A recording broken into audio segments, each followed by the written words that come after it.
तो हम लोग मैथ का पहला चैप्टर पूरा कंप्लीट पढ़े परिमेय संख्या। इसमें सवाल सब्जेक्टिव कैसे पूछेगा और ऑब्जेक्टिव कैसे पूछेगा, दोनों के ऊपर हम लोग चर्चा किए थे और पूरा कंप्लीट पढ़े थे। इसमें जिसको अभी भी दिक्कत है तो वीडियो देखा करो चैनल में, तुमको सब कुछ समझ में आएगा। वहाँ पे 2-3 बार कोई वीडियो को देखो तो अच्छा समझ में आ जाएगा।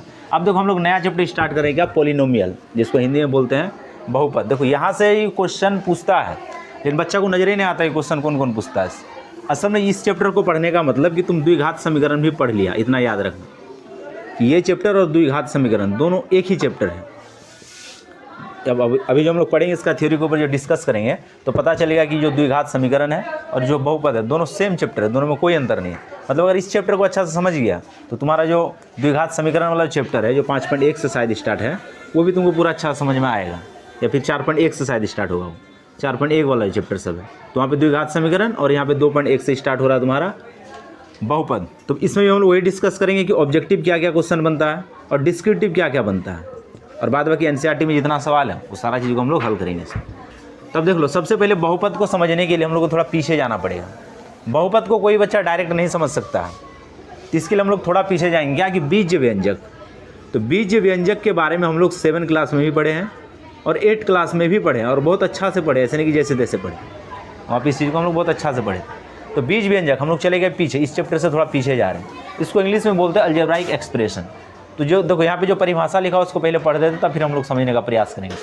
तो चर तथा अचर के समूह को बीज व्यंजक कहते हैं। ये खाली का मतलब हो गया क्या, बीज व्यंजक। तो चर क्या, तो गणित में जो x, y, z जो भी हम लोग मानते हैं, p, q, r, s जो भी गणित में मान लेते हैं मान निकालने के लिए, वो सारा चीज़ को जो मानते हैं वही कहलाता चर। उसी पद को हम लोग बोलेंगे चर, जैसे x, y, z इसी प्रकार से। जैसे कि हम लोग सामान लेने गए, 5 किलो आलू और 10 किलो टमाटर ले लिए, तो आलू का दाम नहीं पता तो हम लोग x मान लिए 1 किलो का दाम, टमाटर का दाम नहीं पता तो y मान लिए। तो ये सब जो मानते हैं यही गणित के भाषा में कहलाता चर। और इसके अलावा जो चीज़ इसमें बच जाता है, जो संख्या बचता है, जिसका मान फिक्स है, उसको बोलते हैं अचर, उसको बोलते हैं अचर। जब इस दोनों को एक साथ पढ़ोगे तो यही क्या कहलाएगा, बीज व्यंजक। अब देखो इसमें जो दोनों एक साथ आएगा, चर और अचर, मान लो ये चर x है और ये अचर 5 है, तो ये दोनों जोड़ में भी रह सकता है, घटा में भी रह सकता है, गुना में भी रह सकता है, भाग में भी रह सकता है। मतलब चर और अचर के समूह को, और उस समूह में जोड़, घटा, गुना, भाग तीनों आ सकता है, चारों आ सकता है। उस रूप में जो रह जाएगा उसी को हम लोग बोलेंगे बीज व्यंजक। अब देखो इस बीज व्यंजक को हम लोग बहुपद कब बोलेंगे, इस बीज व्यंजक को बहुपद कब बोलेंगे, तो जितना भी बीज व्यंजक है वो बहुपद कब बनेगा, वो परिभाषा यहाँ पे देख लो, नोट देके लिखा है कि जब बीज व्यंजक में स्थित चर का घात एक पूर्ण संख्या हो तो उसे वैसे बीज व्यंजक को बहुपद कहते हैं। मतलब तुम्हारे पास जो बीज व्यंजक है, अभी देख लो एक बीज व्यंजक यहाँ पे लिखते हैं, ये देख लो कि x² जोड़ 5 लिख दिया, ये बीज व्यंजक है क्योंकि इसमें चर भी अचर भी। अब ये बहुपद है या नहीं उसको हम लोग चेक करेंगे। और कोई ऐसे लिख दिया कि 5 गुना x², ये भी बीज व्यंजक है, ये भी बीज व्यंजक, दोनों है। अब आ जाओ आगे, तीसरा हम लोग एग्जाम्पल लेते देख लो कि जैसे लिख दिया यहाँ पे कि x² और बटे में 5, ये भी बीज व्यंजक। कोई लिख दिया कि 5 बटे में x², ये भी बीज व्यंजक। कोई लिख दिया कि x² माइनस 5, ये भी बीज व्यंजक।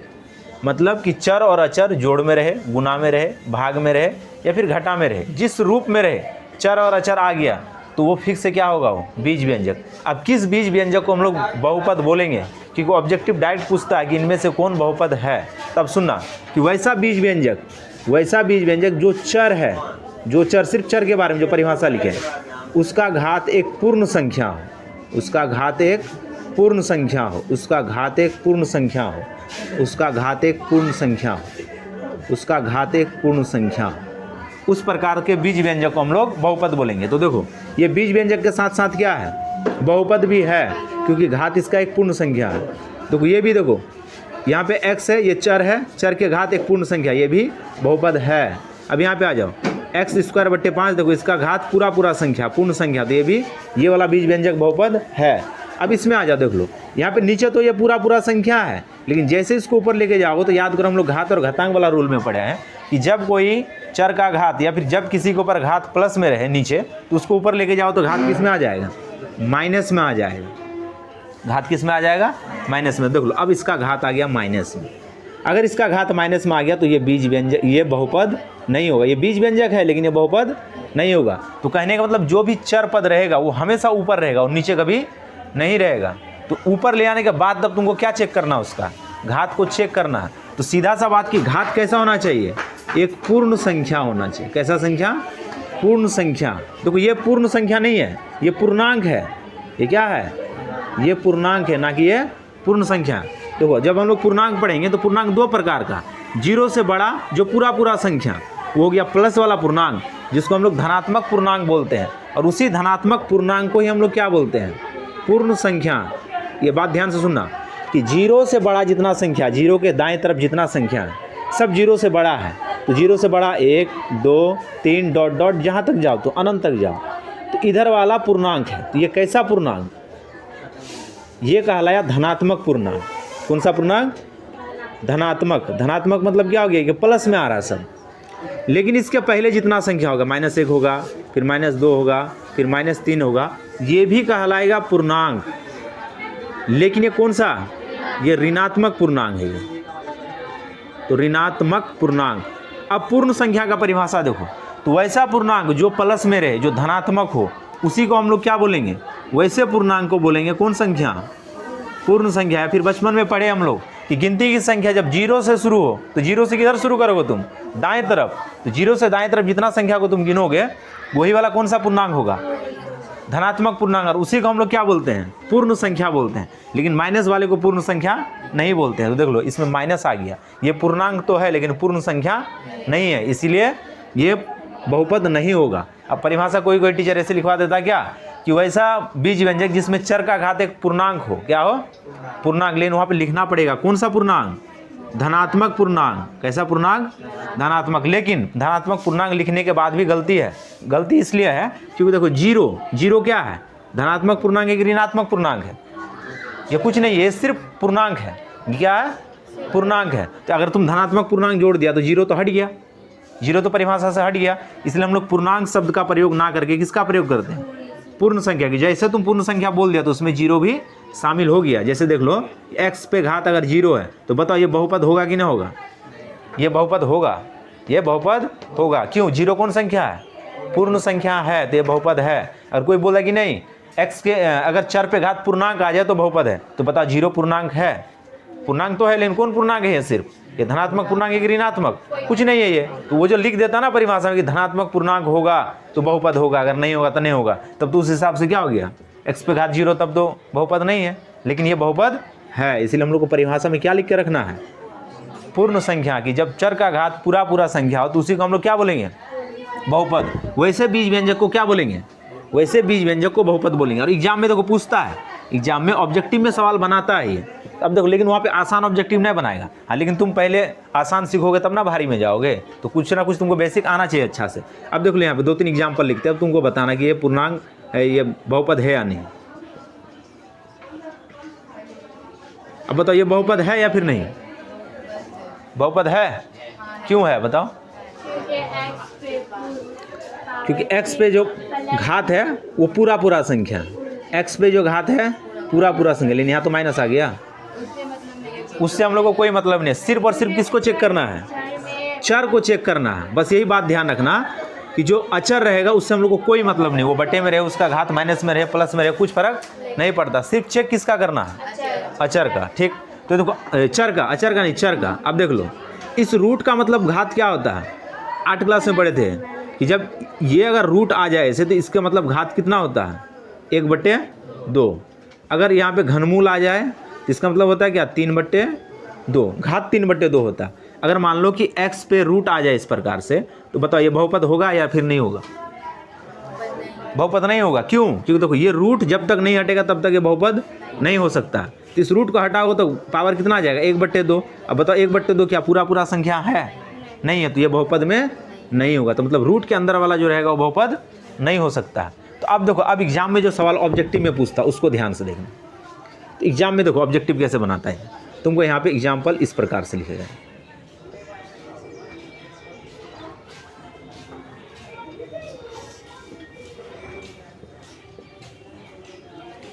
अब ऐसे तुमको दे दिया, अब बताओ ये बहुपद है या नहीं है, ये बहुपद है या फिर नहीं है?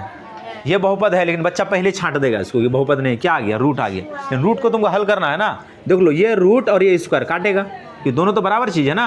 हम लोग 8वीं क्लास में पढ़े हैं कि जो रूट आता है उसी के लिए क्या आता है? स्क्वायर आता है। दोनों बराबर है, खत्म। तो सिर्फ क्या बच गया यहाँ पे? x, और यहाँ पे रूट 3x + 8। तो ये बहुपद में है। कैसे? देख लो, इसके ऊपर पूरा संख्या है, इसके ऊपर पूरा संख्या। ये रूट सिर्फ किसके ऊपर है? ये 3 के ऊपर। हाँ, अगर यहाँ तक बढ़ा देता ये, तब तो फिर ये बहुपद नहीं होता। तो यही सब तुमको ध्यान रखना थोड़ा, है ना। अगर यहाँ तक बढ़ा देता तो बहुपद नहीं होता, सिर्फ यहीं तक दिया है। और प्लस में कितना है? 8 है, तो मतलब ये बहुपद है। तो ऐसे सवाल को घुमा के पूछेगा, तुमको थोड़ा हल करना पड़ेगा। इनडायरेक्ट सवाल पूछेगा, ठीक है ना। अब देख लो, यहाँ पे हम 4 एग्जाम्पल लिखते हैं, उसके बाद तुम लोगों को बताना है कौन बहुपद है या फिर नहीं।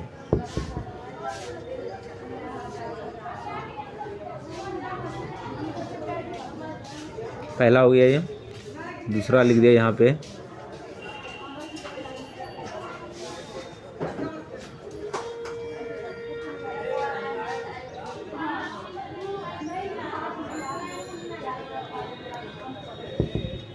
सी यहाँ लिख दिया।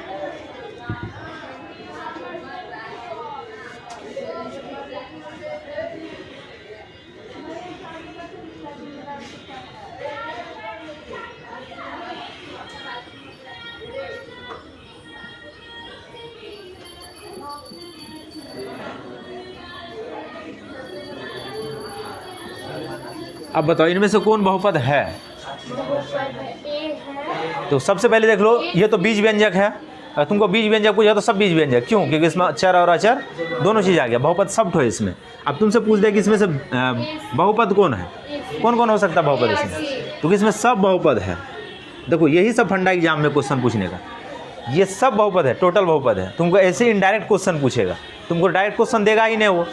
अब देखो कैसे बहुपद है सब। अब इसको हल करना है। घात माइनस ऊपर जाए क्या होगा? प्लस। कुल मिला के यहाँ पे घात कितना हो जाएगा? 5 जुट गया जाके, और प्लस का 6x² और प्लस का 7। देखो बहुपद है ये। देखो ना, घात आ गया ना, प्लस में आ गया सब घात, पूरा संख्या आ गया, हो गया, ये बहुपद है। अब आ जाए इसमें, ये तो कट गया पूरा, ये ऊपर जाके क्या हो जाएगा? प्लस। तो -2 में से +5 घट गया, तो कितना बच गया? प्लस का 3 बचा कि नहीं बचा? प्लस का ना 3 बचा, और फिर प्लस में क्या हो गया? उधर 1 और प्लस में यहाँ 1 था। तो अब बताओ ये बहुपद है कि नहीं है? ये भी बहुपद है। अब आ जाओ इसमें, इसको हल करो तो नीचे माइनस, ऊपर जाके घात क्या हो जाएगा इसका? प्लस। तो ऊपर घात प्लस हो गया, तो ये भी क्या है? बहुपद है, क्योंकि ये वाला तो पहले से प्लस है। अब आ जाओ इसमें, इसको ऊपर लेके जाओ तो एक बार घट जाएगा, तो यहाँ पे x एक बार बच गया, ये दोनों कट गया, माइनस का 5 और प्लस का 10। ये भी बहुपद नहीं है। तो टोटल बहुपद में सवाल का लेवल यही है जो तुम देखोगे क्वेश्चन बैंक में। इधर जो 3-4 साल से जो क्वेश्चन पूछा, इस लेवल में क्वेश्चन को पूछा है। तो तुमको एकदम वहाँ पे दिमाग लगा के रखना होगा कि क्या क्वेश्चन पूछ रहा हूँ। तो बहुपद से ऐसे ऑब्जेक्टिव अब पूछेगा। तो ये चीज़ समझ में आ गया ना, इसमें कोई समस्या नहीं ना। अब आज चलते हम लोग आगे। अगर यहाँ तक समझ गया तो चैप्टर अब आसान हो गया। मतलब ऑब्जेक्टिव के लिए जितना भी जो बोले, ये सारा का सारा तुम्हारा ऑब्जेक्टिव हल करने के लिए आएगा, ठीक है ना।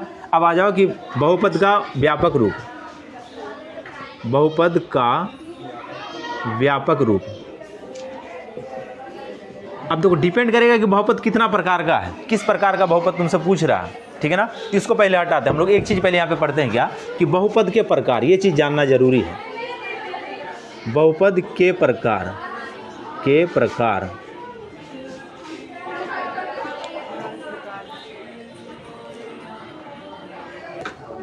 अब चलो ध्यान देना इधर, बहुपद के प्रकार। अब देखो यहाँ पे बहुपद का प्रकार ध्यान देना। चर के आधार पर बहुपद के प्रकार, चर के आधार पर। उसका दूसरा आ जाएगा पद के आधार पर, आधार पर। और तीसरा आएगा घात के आधार पर।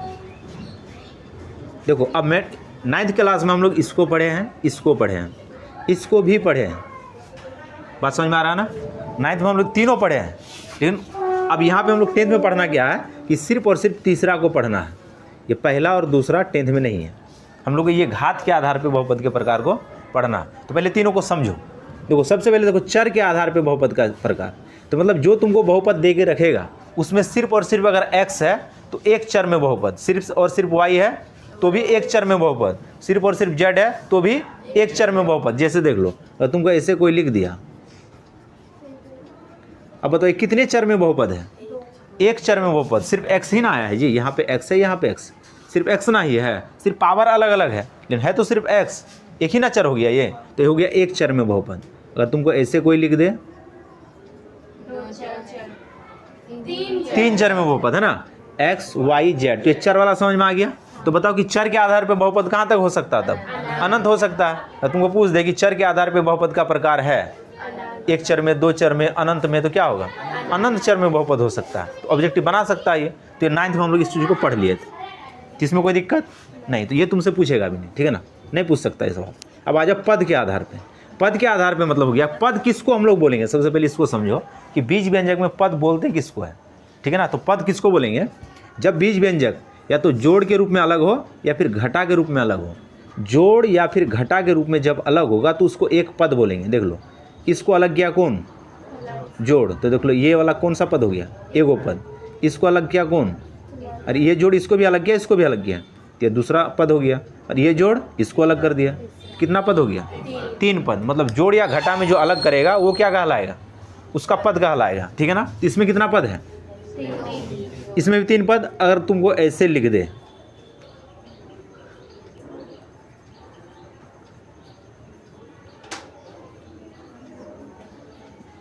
अब बताओ इसमें कितना पद, इसमें भी 3 पद। अब कोई ऐसे नहीं गिन लेना कि 1 2 3 4 5, ऐसे नहीं गिनना। सिर्फ हम लोग गिनना किस में है, जोड़ और घटा में, प्लस माइनस में जो अलग रहेगा वो एक पद होगा। तो कहने का मतलब ये पूरा का पूरा कितना पद है, एक पद है। ये पूरा का पूरा कितना पद है, एक पद है। ये पूरा का पूरा एक पद, तो कुल मिला कितना पद है इसमें। तो तुमको सिर्फ याद रखना कि जोड़ घटा में अलग होगा तो वो पद कहलाएगा। अब बताओ कि पद के आधार पर अगर तुमको बहुपद पूछे तो ये कितना पद में बहुपद है, 3। ये भी कितना में है, 3। ये भी कितना में, 3 4 5 10 20 अनंत तक भी हो सकता है। तो मतलब पद के आधार पे ये बहुपद क्या हो सकता है, अनंत हो सकता है। तो ये दोनों समझ में आ गया। अब मेन हम लोग को समझना ये वाला कि घात के आधार पे बहुपद का प्रकार।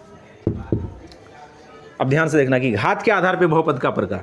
तो घात मतलब क्या हो गया कि जो चर है उसके ऊपर जो पावर आएगा वही उसका घात कहलाएगा। तो घात के आधार पे बताओ ये कितने घात में बहुपद, कुछ नहीं तो एक है ना। तो इसी को हम लोग बोलते हैं रैखिक बहुपद। क्या नाम है इसका, रैखिक बहुपद।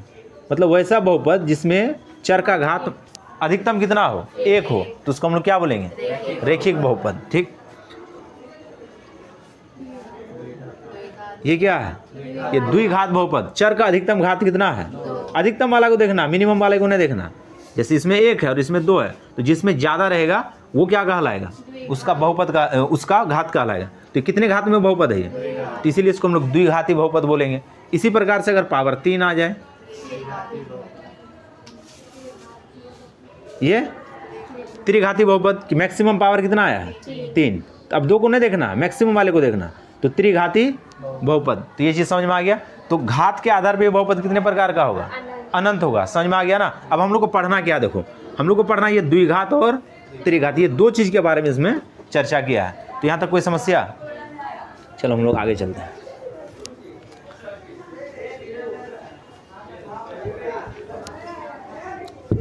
अब ध्यान देना इधर।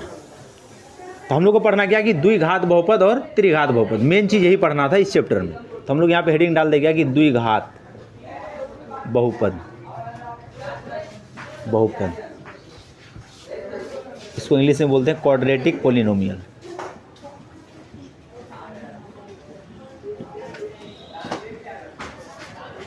फिर त्रिघात भी पढ़ना, दोनों चीज़ पढ़ना चैप्टर में हम लोग, है ना, कि क्वेश्चन बनाता है यहाँ से ठीक ठाक। अब ध्यान देना कि द्विघात बहुपद, सबसे पहले देख लो कि अगर तुमको द्विघात बहुपद का परिभाषा बोले तो हम लोग डायरेक्ट बोल सकते हैं कि वैसा बीज व्यंजक जिसमें चर का अधिकतम घात 2 हो उसे द्विघात बहुपद बोलते हैं, है ना। मतलब वैसा बीज व्यंजक जिसमें चर का अधिकतम घात कितना हो, 2, लेकिन वो घात कैसा रहेगा, पूर्ण संख्या रहेगा, तो वो क्या कहलाएगा, द्विघात बहुपद। अब देखो इसका व्यापक रूप, व्यापक रूप, तो देख लो इसका व्यापक रूप क्या होगा। तो ax², ये a है, प्लस bx प्लस c।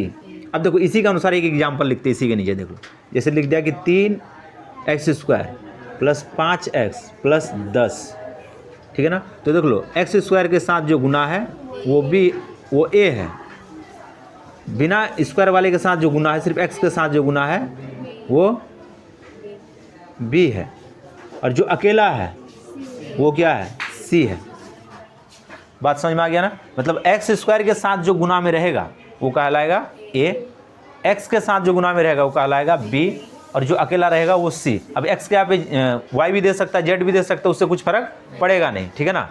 तो अब देखो यहाँ पे एक्स स्क्वायर का गुणांक, एक्स स्क्वायर का गुणांक मतलब उसके साथ जो गुना में है, ये 9th में हम लोग पढ़े हैं, है ना, कि जब बहुपद वाला वहाँ पे चैप्टर पढ़े थे तो वहाँ पे गुणांक लिखने के लिए बोलता था। तो जो एक्स स्क्वायर का गुणांक होगा उसी को हम लोग किससे लिखेंगे, a से, और यही a का मान इसमें कितना है, 3 है।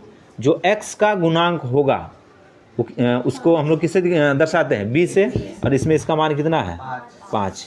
और ये अचर वाले पद, ये कौन सा पद हो गया, अचर, अचर पद। अचर पद को किससे लिखते हैं, सी से, और ये कितना दिया हुआ, 10। तो सवाल में तुमको ऐसे भी पूछ देता है कभी कभी। बात समझ में आ गया ना। तो पहले इसको उतार लो, तब हम लोग चलते हैं आगे।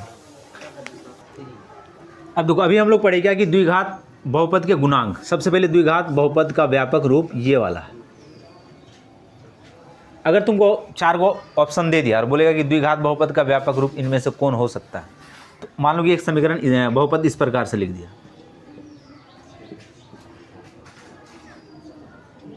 अब तुमको व्यापक रूप में लिखना है इसको। ऐसे बहुपद दे दिया, अब तुमको इसी को फिर ऑप्शन बना दिया क्या कि इनमें से कौन द्विघात बहुपद का व्यापक रूप हो सकता है।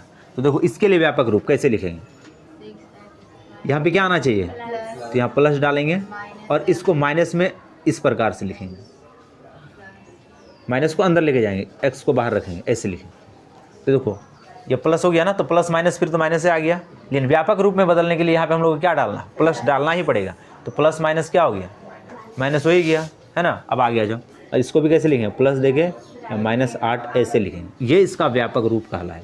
व्यापक रूप में जब भी पूछेगा तो इस रूप में हम लोग को लिखना है। तो ये चीज़ समझ में आ गया ना कि जब लिखने बोलेगा तो कैसे लिखेंगे। तो ये ऑब्जेक्टिव में पूछेगा सवाल, डिस्क्रिप्टिव में ऐसा सवाल नहीं पूछेगा। अब चलते हैं हम लोग आगे। अब एक चीज़, नया चीज़ हम लोग इसमें सीखना क्या कि द्विघात बहुपद का शून्यक, बहुपद का शून्यक। देखो यहाँ से अब समझना सवाल को, क्योंकि अब यहाँ से सवाल बनेगा डिस्क्रिप्टिव क्वेश्चन, मतलब 2 नंबर का सवाल यहाँ से बनेगा। अब देखो सबसे पहले द्विघात बहुपद का शून्यक है क्या। तो देखो जो द्विघात बहुपद में जो चर रहेगा उस चर का जो मान है, चर का मान जो उसका मान निकालेंगे वही उसका क्या कहलाएगा, शून्यक कहलाएगा, ठीक है ना। मतलब उसमें जो चर आएगा एक्स वाई जेड जो भी आएगा उसका जो हम लोग मान निकालेंगे वही क्या कहलाएगा, शून्यक।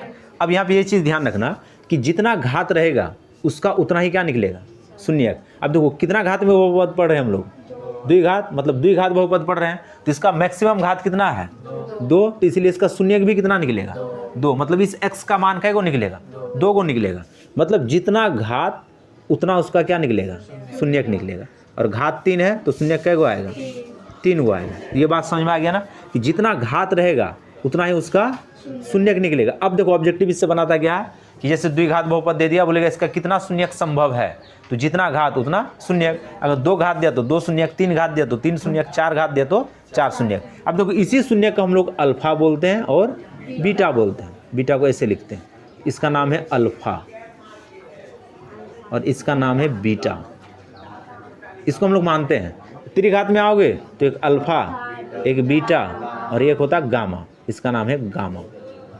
अब रहा सवाल कि है क्या, तो अगर तुम गणित में इस चीज़ को पढ़ रहे हो, अगर ये चीज़ को गणित में पढ़ रहे हो तो ये इसका शून्यक है। लेकिन अगर तुम ऐसे अगर तुमको बोल दिया अल्फा बीटा गामा क्या, तो ये कुछ नहीं है।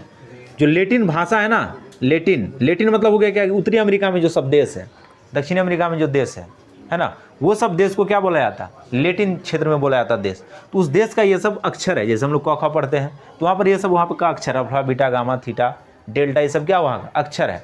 तो अगर तुमको गणित के भाषा में बोल दे तो फिर तुम क्या बताओगे, द्विघात बहुपद का शून्यक है। फिर ये शून्यक के लिए हम लोग प्रयोग करते हैं, लेकिन आम भाषा में क्या है, सब अक्षर है। तो डायरेक्ट नहीं बोल देना कि अल्फा बीटा क्या है, तुम वहाँ पे शून्यक बोलोगे तो फिर वो गलत है, वो चीज़ नहीं है ना। ये गणित में जब पढ़ेंगे तो जिस कंडीशन में पढ़ेंगे वो उसका मान होगा, सीधा सा बात, ठीक है ना।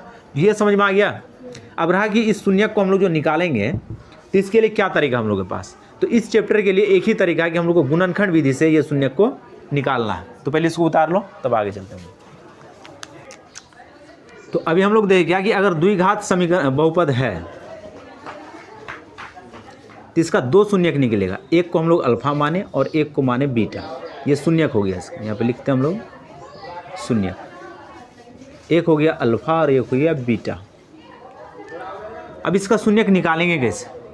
तो इस चैप्टर में हम लोग शून्यक सिर्फ और सिर्फ निकालेंगे गुणनखंड विधि से। गुणनखंड विधि एक ही विधि से निकालेंगे। हाँ, जब द्विघात समीकरण पढ़ेंगे तो यही बहुपद जब द्विघात समीकरण में आएगा तो वहाँ पे हम लोग के पास 3 विधि है, तो वहाँ पे हम लोग पढ़ेंगे। लेकिन इस चैप्टर में सिर्फ और सिर्फ किस विधि से पढ़ेंगे? गुणनखंड विधि से सिर्फ पढ़ेंगे, है ना। एक ही विधि से इसमें पढ़ना है। तो गुणनखंड विधि से जो सवाल आएगा तो वहाँ से इस चर का जो हम लोग शून्यक निकालेंगे अल्फा और बीटा, तो उसके बीच कुछ ना कुछ संबंध होगा। तो हम लोग कैसे पता करेंगे कि ये अल्फा इसी का निकला और बीटा इसी का निकला? तो ये हो गया क्या कि शून्यक के बीच संबंध, शून्यक के बीच संबंध कहने का मतलब कि जो हम लोग शून्यक निकाल लिए वो शून्यक सही है या फिर गलत है, क्योंकि आंसर तो हम लोग के पास नहीं है, हम लोग को सिर्फ सवाल बनाना है। सवाल जब बना लिए तो हम लोग का पता नहीं चला कि सवाल सही है फिर गलत है, तो उसके बीच हम लोग संबंध निकालेंगे। किसके बीच? उसके शून्य के बीच संबंध आएगा। तो संबंध क्या क्या आएगा? तो पहला संबंध आएगा इसमें क्या कि शून्यकों का योग, शून्यकों का योग। योग मतलब क्या होता है? जोड़। अगर दोनों शून्यक को जोड़ दे, किसको किसको? अल्फा और बीटा दोनों को जोड़ दिए, तो बोल रहा क्या कि अगर आप दोनों शून्यक को इसका जोड़ दीजिएगा निकाल के, तो इसका मान इसमें जो b है, इसमें जो b है और इसमें जो a है, जब इस दोनों का भाग कर दीजिएगा, भाग करने के बाद इसको माइनस कर देना, माइनस लगा देना, तो हमेशा इसके बराबर होगा। मतलब इसमें जो हम लोग अल्फा और बीटा जो निकाल लेंगे x का मान, जब उस दोनों को जोड़ देंगे तो इसका जो b होगा और इसका जो a होगा, दोनों को भाग देने के बाद उसके माइनस वाला मान के ये बराबर होगा। उसके माइनस वाले मान के क्या होगा? ये बराबर। ऐसे सवाल बनाए तो वहाँ समझ में आएगा। तो ये बन गया सूत्र, इसका बन गया कि अल्फा प्लस बीटा मतलब दोनों शून्यकों का योग उसके b और उसके a के माइनस के भाग के क्या होगा? ये बराबर होगा। ये पहला कंडीशन हो गया। अब दूसरा देखो कि दूसरा संबंध क्या आएगा? तो शून्यकों का गुणनफल, शून्यकों का गुणनफल। तो गुणनफल मतलब क्या हो गया? दोनों का गुना, मतलब अल्फा और बीटा को आपस में क्या कर देंगे? गुना कर देंगे। तो जब इस अल्फा और बीटा को आपस में गुना करेंगे तो इसमें जो c है और इसका जो a है, जब इसको भाग देंगे तो उसका क्या हो जाएगा? ये बराबर हो जाएगा। अगर ये दो कंडीशन सही हो गया तो जान लो कि जो हम लोग शून्यक निकाल के रखे वो क्या है? सही है। अगर ये दो कंडीशन गलत निकल गया कोई भी एक, तो जान लो कि हम लोग जो शून्यक निकालो क्या है? गलत है। तो यहाँ तक कोई दिक्कत? तो उतार लो पहले यहाँ तक। अब देखो सवाल देखो, अगर यहाँ तक समझ में आ गया तो अब देखो आगे सवाल क्या होता है, मतलब आगे सूत्र क्या बनता है इसका कि अगर दो शून्यक हमको मालूम चल गया कि दो शून्यक मालूम चला, क्यों? क्योंकि पहले से मेरे पास क्या है? द्विघात बहुपद दिया हुआ है। अगर द्विघात बहुपद दिया हो तो दो शून्यक हम लोग मालूम कर सकते हैं। किस विधि से? गुणनखंड विधि से। लेकिन अगर सवाल को उल्टा चले कि वो तुमको अल्फा बीटा दे के रखे, अब निकालना क्या तब तुमको? द्विघात बहुपद। अरे जब तुम द्विघात बहुपद से अल्फा और बीटा को निकाल सकते हो तो क्या अल्फा और बीटा से द्विघात बहुपद नहीं निकाल सकते हो? तो उसके लिए तो सूत्र होना चाहिए ना। तो वही हो जाएगा कि द्विघात बहुपद का सूत्र। इसको मिटा देते हम लोग यहाँ से। तो अब देखो यहाँ पे तीसरा सूत्र एक बनता है यहाँ पे कि द्विघात बहुपद का सूत्र, द्विघात बहुपद का सूत्र। तो ये कब? जब हम लोग को अल्फा और बीटा वो दे के रखें, अल्फा और बीटा दे के रखेगा और हम लोग को द्विघात बहुपद का सूत्र तब बैठाना है। तो इसके लिए सूत्र आ जाएगा s² minus alpha plus beta into x plus alpha into beta. ये इसका द्विघात बहुपद का सूत्र हो जाएगा। अल्फा का मान बैठा देंगे, बीटा का मान बैठा देंगे, इसको हल कर देंगे तो यही वाला रूप आ जाएगा। आएगा कि नहीं आएगा? तो ये वाला रूप आ जाएगा। तो देखो ये चैप्टर हो गया पूरा, यहाँ तक हो गया कंप्लीट। मतलब जो इस चैप्टर में बताना था वो हो गया कंप्लीट। तो कंप्लीट हुआ क्या हम लोग का? हम लोग का सिर्फ और सिर्फ कंप्लीट हुआ द्विघात बहुपद हुआ है, द्विघात बहुपद। अब त्रिघात बहुपद भी है, उसको भी हम लोग को पढ़ना है कि दोनों चीज़ एग्जाम में पूछता है। वो सवाल चाहे कहीं से भी पूछे, हम लोग को छोड़ना कुछ नहीं है। एनसीईआरटी में जितना चाहिए सारा चीज़ को पढ़ना। तो देखो इसके ऊपर जितना सवाल है उसको हम लोग एक दो सवाल को देखते हैं, तब फिर हम लोग त्रिघात बहुपद को देखते हैं। तो पहले इसको उतार लो। अब देखो इसमें एक चीज़ और है हम लोग के पास जो पढ़ता नहीं है बच्चा और पढ़ाया भी नहीं जाता है, तो उसको हम लोग पढ़ेंगे लेकिन छोड़ेंगे कुछ नहीं। एनसीईआरटी में टोटल चीज़ को पढ़ना हम लोग को, क्योंकि इसमें ग्राफ के बारे में भी सवाल कभी कभी पूछता है, जिसको हिंदी में हम लोग आलेख बोलते हैं। बच्चों को समझ में ये आता है कि जब हम लोग इसके बाद वाला जो चैप्टर पढ़ेंगे दो चर वाला रैखिक समीकरण, तो ग्राफ का प्रयोग वहीं पे होता है, लेकिन वो गलत है। इस चैप्टर में भी ग्राफ पूछता हो, तो थोड़ा सा ग्राफ के ऊपर हम लोग डिस्कस करते हैं। ऐसे जब ऊपर क्लास में जाओगे 11th 12th में, तो वहाँ पे ग्राफ आएगा, द्विघात समीकरण का ग्राफ, द्विघात बहुपद का ग्राफ, तो वहाँ पे पढ़ना हम लोग। तो थोड़ा सा ग्राफ का भी ज्ञान ले लेते हम लोग यहाँ पे, तब आगे चलेंगे। तो देख लो यहाँ पे कि ग्राफ, तो ग्राफ किसका पढ़ना है? बहुपद का, बहुपद का ग्राफ। तो अब यहाँ पे देखो, अगर एक चर में बहुपद है, जैसे ये वाला दे दिया, एक ही चर में बहुपद है, तो जब भी एक चर में बहुपद रहेगा और उसका घात एक रहेगा, घात कितना है? एक चर में बहुपद नहीं, मतलब कि रैखिक बहुपद। कौन सा बहुपद है ये? रैखिक बहुपद। रैखिक बहुपद का ग्राफ हमेशा एक सरल रेखा होता है। जब इसका ग्राफ खींचोगे तुम, जब इसके ऊपर ग्राफ खींचना चाहोगे तो हमेशा कैसा रेखा ये होगा? सरल रेखा। तो ग्राफ खींचने के लिए हम लोग क्या चाहिए? एक्स अक्ष और वाई अक्ष, उसी में हम लोग ग्राफ खींचते हैं। जब हम लोग पढ़ेंगे निर्देशांक ज्यामिति तो वहाँ पे सीखेंगे कि कैसे खींचते हैं। लेकिन इतना जान लो कि जब भी रैखिक बहुपद का ग्राफ खींचोगे तो हमेशा कैसा रेखा होगा? सरल रेखा। देखो डायरेक्ट क्वेश्चन पूछता है एग्जाम में कि रैखिक बहुपद का ग्राफ होता है तो हमेशा कैसा रेखा होगा? सरल रेखा। देखो ऑब्जेक्टिव का क्वेश्चन है ना, इसलिए इस चैप्टर में पढ़ना जरूरी था। अब दूसरा देख लो, अगर घात 2 आ जाए तो मतलब कितना, क्या हो गया? ये द्विघाती हो गया। कुछ भी दे सकता है यहाँ पे, जैसे हम लोग लिख दें यहाँ पे 6x - 10 तो हो गया द्विघाती बहुपद। द्विघाती बहुपद। तो द्विघात बहुपद का ग्राफ कैसा होगा? तो द्विघात बहुपद का जब तुम ग्राफ खींचोगे तो ये होगा प्रवलय आकार का। कैसा आकार का? प्रवलय आकार का। ऐसे इसका नाम होता प्रवलय। प्रवलय।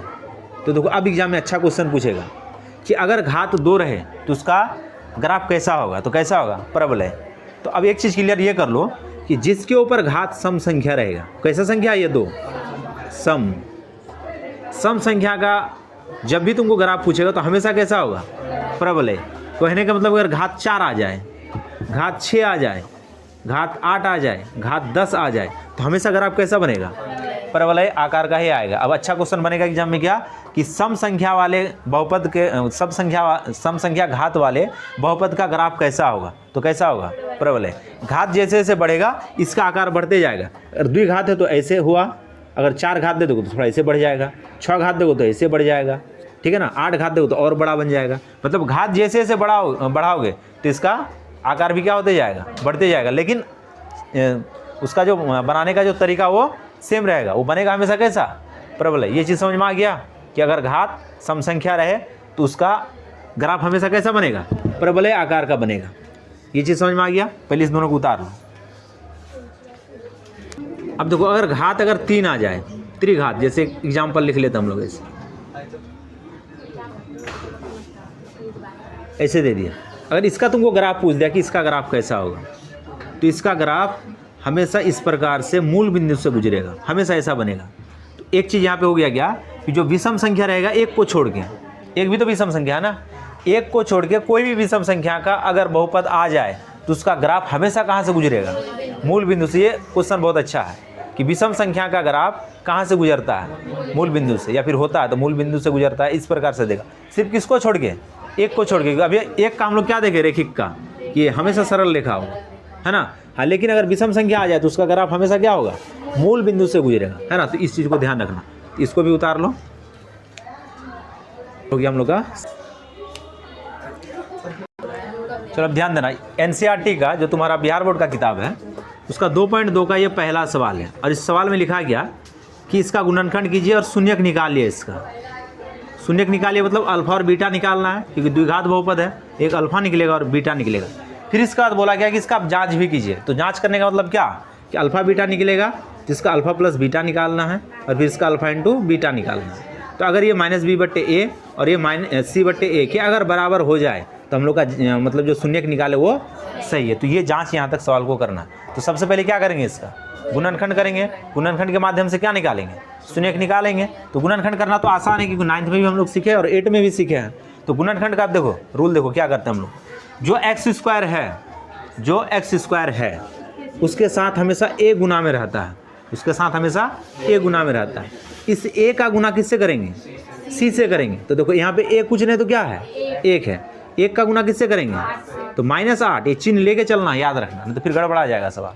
तो -8 गुना 1 तो बराबर क्या आ गया? -8। यहाँ तक समझ में आ गया। अब इस -8 का 2 भाग करना है। कितना भाग, 2 भाग, मतलब गुणनखंड करना है इसका 2 भाग में। तो गुणनखंड तुम इस रूप में करो कि इसको जोड़े या फिर घटाए तो b पुर जाए, जोड़े या फिर घटाए तो b पुर जाए। तो b देखो यहाँ पे है, तो b मतलब कितना, -2, मतलब जोड़ने या फिर घटाने पे -2 पुरना चाहिए, क्योंकि b का मान यहाँ पे कितना है, -2 है, और गुना करने से वही पुर जाए। ये चीज़ समझ में आ गया। तब इसका 2 भाग। अब कोई करेगा 4 गुना 2 आ गया 8, है ना। 4 में से 2 जाए तो कितना आ जाएगा, प्लस का 2। बात समझ में आ रहा है ना। ये तो नहीं हुआ, तो हम लोग को लाना क्या होगा, माइनस का 2 और गुना करने से माइनस का 8। तो अगर इसमें माइनस लगा दें, एक में माइनस लगा दिए तो गुना में माइनस प्लस क्या होता है, माइनस। 2 को कर दिया प्लस और 4 को कर दिया क्या, माइनस। तो देख लो ये भी क्या हो गया, 2 आ गया माइनस में। तो तुमको इतना दिमाग लगाना पड़ेगा कि गुना करने से क्या आ जाए, -8। तो 1 को माइनस करना होगा, या तो 4 को करो या तो फिर 2 को करो। तो हम लोग अगर 2 को माइनस करेंगे तो फिर जब इसको घटाएंगे तो फिर प्लस का 2 आ जाएगा। लेकिन हम लोग को लाना क्या है, माइनस का 2। इसलिए -2 में ना लगा के किस में लगा दें, 4 में। फर्क कुछ पड़ा नहीं, 4 दूना 8, माइनस का रह गया, और -4 और +2 घट के क्या आ गया, -2 लाना है। इसलिए हम लोग माइनस किस में लगाए, 4 में। अगर +2 लाना था तो क्या करते, इसको प्लस में रखते और 2 को माइनस में रखते। ये चीज़ समझ में आ गया। तो बस इसी में इसको अब तोड़ देना। तो देख लो यहाँ ये हो गया x² -2x अपने यहाँ पे, तो मतलब -2x नहीं, माइनस का 4x और प्लस का कितना x, 2x। सिर्फ इसी को तोड़ना पड़ता है। देख लो इसको घटाओ, पुर गया, यही गुना कर दो, पुर गया क्या, -8 पुर गया ना। देख लो 4 दूना 8, -8 आ गया, इसको घटाओ क्या आ गया, -2। अब देख लो जोड़ा जोड़ा आ गया ना। तो गुणनखंड में हम लोग यही सीखे थे कि जोड़ा जोड़ा लाना और उस जोड़ा में से कुछ एक जैसा निकलेगा बाहर। तो देख लो एक जोड़ा बना दे, इस जोड़ा में क्या निकल गया, x निकल गया, तो बच गया क्या, x - 4। इस जोड़ा से क्या निकलेगा, 2, तो यहाँ पे क्या बच गया, x। तो गुना के रूप में ना निकलता है 4 दूना 8, ऐसा नहीं कि 2 निकाल लिए 6 बच गया, ऐसा नहीं होता है ना। अब देख लो घर एक जैसा हो गया। तो ये सब चीज़ पढ़े कि घर एक जैसा, तो घर को निकाल लो बाहर। ये पूरा का यहाँ पे क्या बच गया, x, और यहाँ पे प्लस का 2। देखो हो गया गुणनखंड। जैसे गुणनखंड हो गया तब इसी का क्या निकालना हम लोग को, शून्य। तो बहुपद का शून्य, यहाँ पे इसी चीज़ को लिखेंगे हम लोग, बहुपद का शून्य। अतः दे के लिखेंगे हम लोग, अतः। तो एग्जाम में आएगा तो ऐसे तुमको बनाना है सवाल। तो बहुपद का शून्य, तो शून्य अब इसका निकालेंगे, इसको 0 के बराबर कर देंगे, कर दिया 0 यहाँ पे। अब देखो x - 4 को 0 के बराबर करें तो x बराबर कितना आ गया, 4। x + 2 को 0 के बराबर करेंगे तो 2 इधर प्लस उधर जाके माइनस, तो x बराबर कितना आ गया, -2। तो देखो अब यहीं पे एगो अल्फा 4 है और एगो बीटा। अब यहाँ पे तुम स्वतंत्र हो, किसको अल्फा मानो किसको बीटा मानो, कुछ फर्क नहीं पड़ेगा। अगर तुम इसको अल्फा मान ले तो ये बीटा होगा, अगर इसको तुम अल्फा माना तो ये वाला बीटा होगा। तो यहाँ पे कन्फ्यूजन में नहीं रहना कि अल्फा किसको मानेंगे बीटा किसको मानेंगे, उसके लिए कोई दिक्कत नहीं है। अब देखो ये तो निकल गया हम लोग का क्या, दोनों शून्यक निकल गया। लेकिन सवाल में क्या बोला कि अब जांच करके बताए कि हम लोग का शून्यक सही है या फिर गलत है। तो ये चीज़ समझ में आ गया ना। अब चलो इसका जांच करते हैं। अब यहाँ पे लिखेंगे कि अब जांच, अब यहाँ पे लिखते हैं कि अब जांच। अब तो जांच के लिए देखो शून्यकों का योगफल, तो मतलब अल्फा प्लस बीटा बराबर क्या होता है, -b/a, ठीक है ना। तो अल्फा कितना निकल गया, 4। तो वो प्लस माइनस, ये प्लस और ये माइनस, तो क्या हो गया यहाँ पे, माइनस बराबर माइनस b का मान कितना, यही वाला b होता है, तो -2 और बटे में a का मान कितना, कुछ नहीं तो 1 है, तो 1 बैठा दिए। अब देख लो यहाँ पे 4 में से 2 गया तो 2। अब देखो माइनस माइनस प्लस, प्लस का 2, प्लस 2 को 1 से भाग दो तो कितना आएगा, 2 ही आएगा। अरे 2 को 1 से भाग दो तो 2 ही ना होगा। तो देख लो दोनों बराबर आए कि नहीं आया। तो पहला कंडीशन ये सही हो गया हम लोग। अब दूसरा कंडीशन, तथा दूसरा कंडीशन क्या है कि अल्फा इंटू बीटा c/a। अब बैठा दो अल्फा इंटू बीटा, तो अल्फा कितना हो गया 4, बीटा कितना हो गया -2 बराबर सी का मान कितना -8 और बटे में कितना a का मान 1, इधर कितना हो गया -8 बराबर -8। देखो आ गया ना बराबर। तो बताओ कि हम लोग का जो शून्य जो निकाले थे वो सही है कि गलत है, सही है। तो इतना करोगे तो इसमें 2 नंबर देगा। किसी को कोई डाउट इसमें है ना, पूरा चैप्टर तुम लोगों से बन सकता है। तो इसको उतार लो, तब आगे देखते हैं सवाल। देखो ये 2 सवाल है, 4 नंबर और 5 नंबर, मतलब 2.2 का 1 नंबर का 4 और 5। देखो हम लोग द्विघात बहुपद का एक ही शर्त पे गुणनखंड कर सकते हैं, जब उसमें तीनों पद हो। इस बात को ध्यान रखना, तीनों पद रहेगा तब उसका गुणनखंड कर सकते हैं। अगर तीनों पद नहीं रहेगा तो फिर गुणनखंड तुम नहीं कर सकते। तो अब इसके लिए रूल क्या है, इसको हम लोग तब कैसे गुणनखंड कर सकते हैं। तो देख लो इसका जो पहला वाला जो सवाल दिया ये 4 नंबर वाला, तो इसमें हम लोग को दे दिया कि 4u² + 8u, दो ही पद है इसमें, तो इस दोनों से कॉमन क्या आ जाएगा, 4 और u दोनों में कॉमन है, तो यहाँ पे क्या बच गया u और यहाँ पे बच गया 2, तो बस हो गया इसका गुणनखंड, इतना ही इसका गुणनखंड है ना। तो 4 एक 4 निकल गया ना, यहाँ पे सिर्फ एक ही u बचा, 4 दूना 8, यहाँ पे 2 बचा, एक u था, ये निकल गया है ना। तो मतलब दो ही पद का सिर्फ क्या हो गया, यहाँ पे जो गुणनखंड में चीज़ था वो निकल के बाहर आ गया। अब इसका क्या निकाल लेंगे हम लोग, अब शून्यक, अब बहुपद का शून्यक, बहुपद का शून्यक। अब देखो बहुपद का शून्यक कैसे निकालेंगे, अब फिर इसको किसके बराबर कर देंगे, 0 के बराबर। अब देखो ये वाला जो चीज़ है इसको 0 के बराबर करते हैं, तो 4u बराबर 4u, तो देखो ये 4u, तो 4 इधर गुना उधर जाए क्या हो जाएगा, भाग, तो u का मान पहले वाला में क्या आ गया, 0 आ गया, पहले वाले में क्या आ गया, 0 आ गया। अब दूसरा वाला देखो, u प्लस 2, 2 इधर प्लस में उधर जाके माइनस, तो देख लो 2 का मान आया कि नहीं आया, एक आ गया क्या अल्फा, अल्फा कितना आ गया 0, एक आ गया बीटा, बीटा कितना आ गया -2। अब क्या जांच नहीं कर सकते हो, अब तो जांच आराम से कर लेंगे हम लोग। अब हम लोग को सवाल में करना था क्या कि जांच, यहाँ पे अतः लिखेंगे। देखो ये सब चीज़ को ध्यान रखना एग्जाम में, जैसे मन तैसे सिर्फ आंसर निकाल देने से नंबर तुमको नहीं मिलेगा, 2 नंबर का सवाल 1 नंबर देके चल जाएगा, तो ये सब पॉइंट भी ध्यान रखना पड़ता है हम लोग को, ठीक है ना। तो यहाँ पे अतः लिख के हम लोग क्या निकाल देंगे इसका शून्यक। अब निकालते हम लोग, अब हम लोग क्या करेंगे, इसका जाँच करेंगे।